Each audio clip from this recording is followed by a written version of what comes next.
Assalomu alaykum aziz obunachilar, aziz kuzatuvchilar, Tbilisi ishqibozlari. Mana Samarqand viloyati Juma shaharchasida 14 yillik Tbilisimizni yakunladik. Sizlarga tanishtirib o'tamiz. Yonboshlari ham ochilib yopiladigan bo'ldi. Bunga qulpnoy ekilmoqchi ekan. Shu akalarimiz zakaslariga binoan qilib berdik. Oldidan ko'rinishi, tepalari ham ligotka bilan ochilib yopiladi. Ichidan ko'rsatamiz sizlarga. Oxirigacha ochildi. Ligotkamiz bu. Ichki ligotka.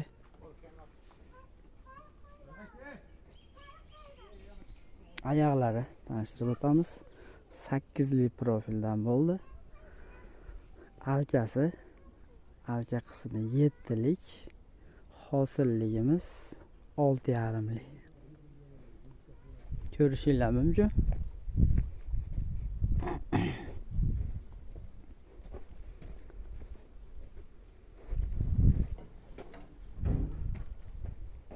Mana bu yerga limon, banan, shunga o'xshagan narsalar qiziqishga qilib beringlar. Zakasiga binoan qildik buni ham.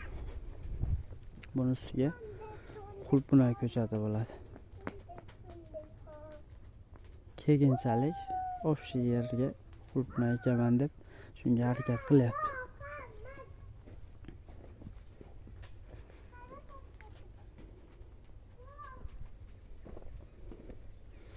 Tbilisimiz eniga 21 metr, uzunligi 48, 10 soti bo'ldi.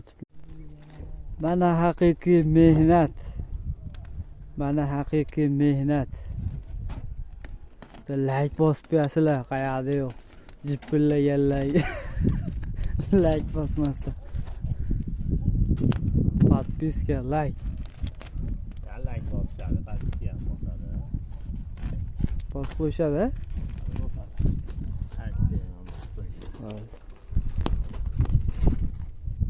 Uyamizni ligotkasidan ochilish jarayoni.